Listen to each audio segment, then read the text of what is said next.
Friday, January 1st, 1836. A new year is here. I pray it will be better than the wretched one that has just passed. I wish things would return to normal. I miss my school lessons and the old Mitty who used to be so much fun. My New Year's resolutions are these. Be kinder to Mitty. Be more patient with Lemon Green. Help Mama and Papa more. Learn the multiplication tables all the way through. Lem's raccoon, Bandit, got into the corn crib, and Papa said he was going to shoot that varmint. So Lem took Bandit 5 miles away and left him in a tree hollow with a pouch of corn and a catfish he'd caught in the river. Poor Lem. He looked miserable when he got back. If it weren't for his pet crow, I suppose his heart would be broken. Saturday, January 2nd. The holidays are officially over. Papa and the boys got to work splitting rails for a new fence and clearing out brush and saplings. Even Green had to work in the fields removing rocks. We have forgotten what farming is like, with the holiday and the war distracting us so long. Mama asked me to tear a sheet from my diary and write a letter to Uncle Isaac in San Antonio. It says, "Dearest Brother Isaac, I hope and pray that Esperanza is doing well and that her baby will not come too early. I urge her to stay in bed. I have told Mr. Lawrence that I am going to San Antonio, come what may, to help with the birthing of this child. I plan to leave in early February. Send word if there is any change in Esperanza's health. Your devoted sister, Rebecca." Papa is dead set against Mama going, for he says it is still dangerous there. They are now engaged in a battle of wills, though they do not shout.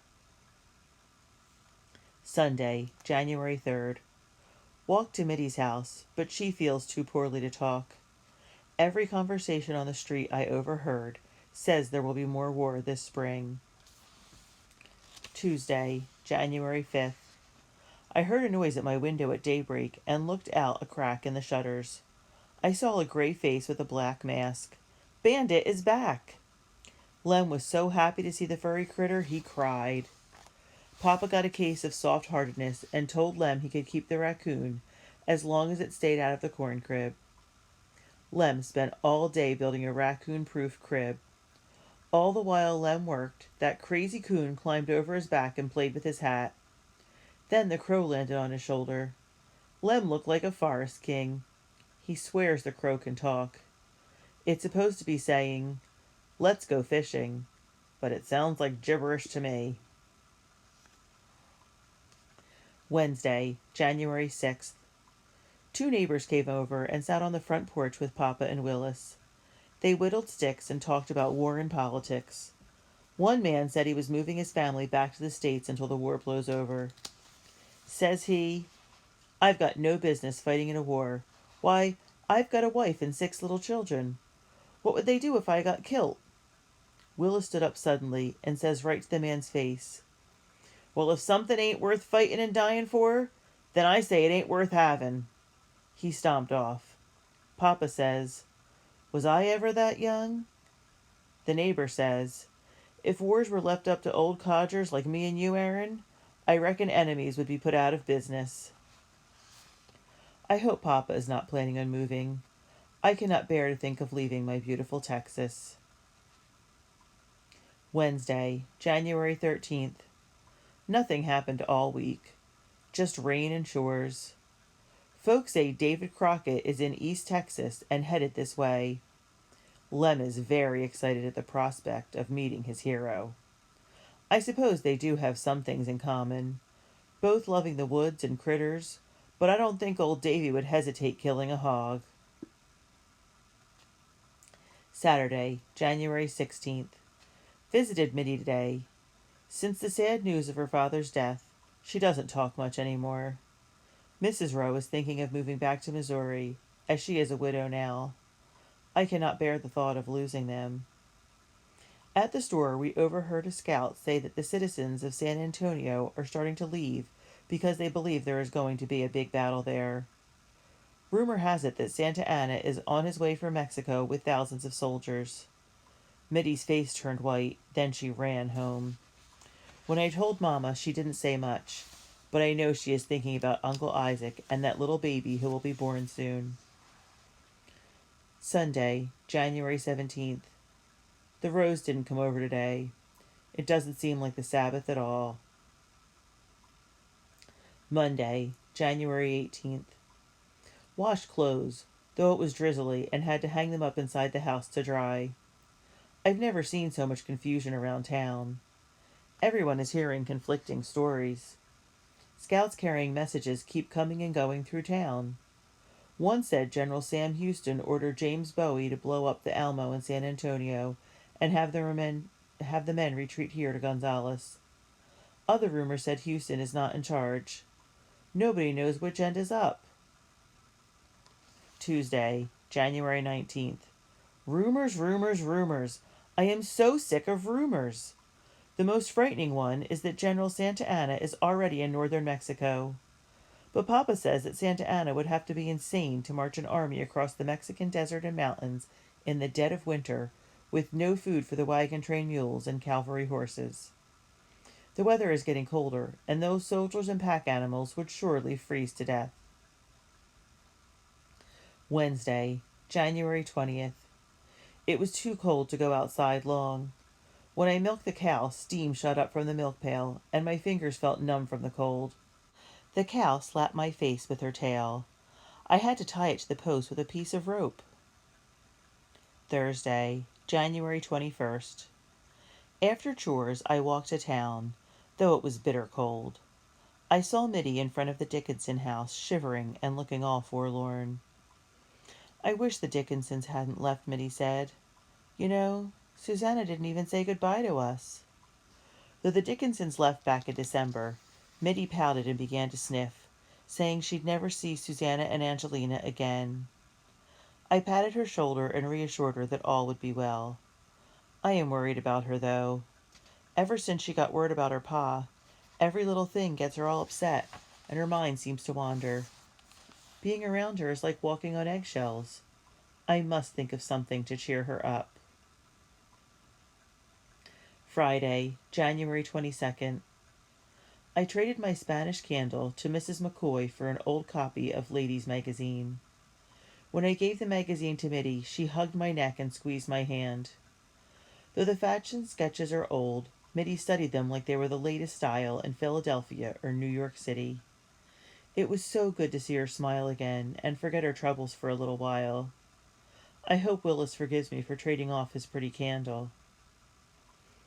Saturday, January 23rd. Today a message arrived from Uncle Isaac. It said, Dearest sister, Esperanza is too sick to be moved. The doctor says if she walks or gets upset, the baby will come too early. I refuse to leave her here, no matter how many Mexicans march through town. Sister, I implore you, do not risk your life coming here. Stay in Gonzales. Your devoted brother, Isaac. Poor Mama. She twisted her apron into a tight little rope all the while I read the message. What she will do now, I do not know. Papa looked relieved. Sunday, January 24th. My heart is sad today. Just when I held hope that our lives might get back to normal, Willis announced that he is returning to San Antonio. Mama clamped her mouth shut and swallowed hard. I know she wanted to beg him to stay, but that isn't her way. She told me to start packing food and clothes. Papa told Willis to take one of the mules, but he declined. He said he didn't mind walking. Besides, Papa would need the mules to plow the fields come spring. Papa didn't say a word, but I know he was thinking what we were all thinking. Come spring, will there be fields to plow? Come spring, will there be a Texas? I could not hold back my tears when Willis said goodbye to all of us. I gave him the biggest hug I could muster. Mama's chin quivered, and I knew it wouldn't be long before she would go behind the smokehouse for a good cry. Monday, January 25th. We miss Willis already. Why does it always have to be the fine young men who go off to war? I asked Mama, and she said that part of being a fine young man is being brave-hearted. I suppose I'm glad that Willis is brave, but I'd rather have him here. I can't stop thinking about that silly wishbone and him getting the short piece. Tuesday, January 26th. Two men came over, and they commenced to arguing. One of them called Papa a rotten, cowardly Tory for not wanting to go to war. They shouted at each other until I had to leave. I am now up in my favorite live oak tree, straddling a limb as fat as any horse. As I look across the rolling hills toward the beautiful Guadalupe River, I see tiny little bluebonnet plants popping up around the rocks. Come April, they will be in full bloom, carpeting the prairies and hills. A redbird is chirping not far from here, and a squirrel is fussing at me from above. Everything looks so peaceful and calm. How can there be a war hovering on the horizon only 75 miles away? Why can't Santa Anna just leave the Texans alone? And why can't the Texans just obey the Mexican laws? I don't understand most of what the men were arguing about, except for this one thing. Only 150 of our boys in San Antonio to defend the Alamo in case Santa Anna marches into Texas. And dear Willis is now one of them. Wednesday, January 27th.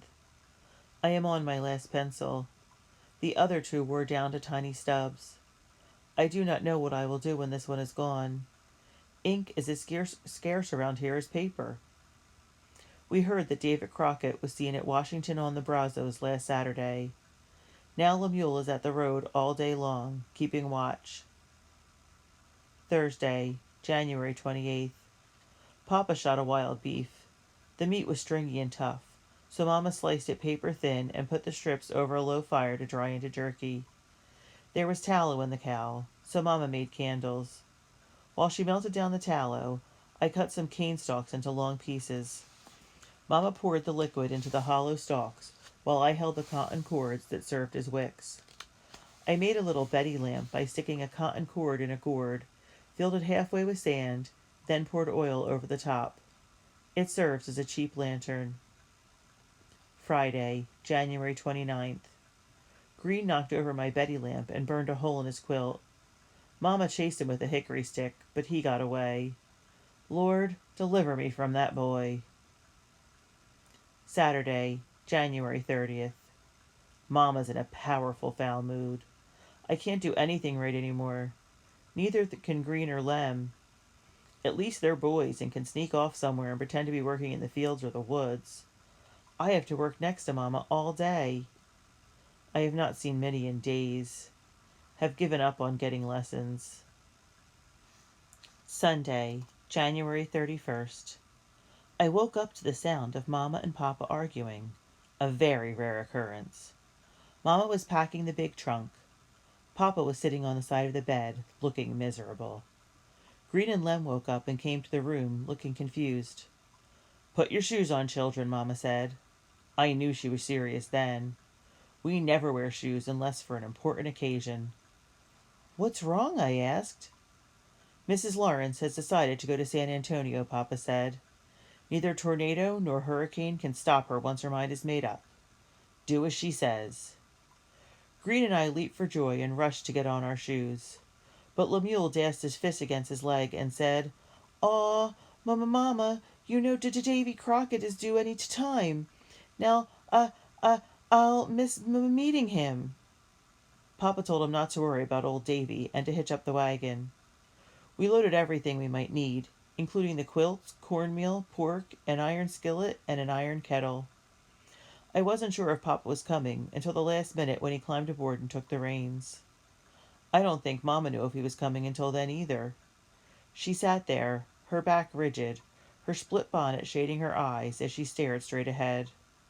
We stopped by the row house on the way out, and Papa asked Mitty if she would feed our chickens and dogs while we were gone.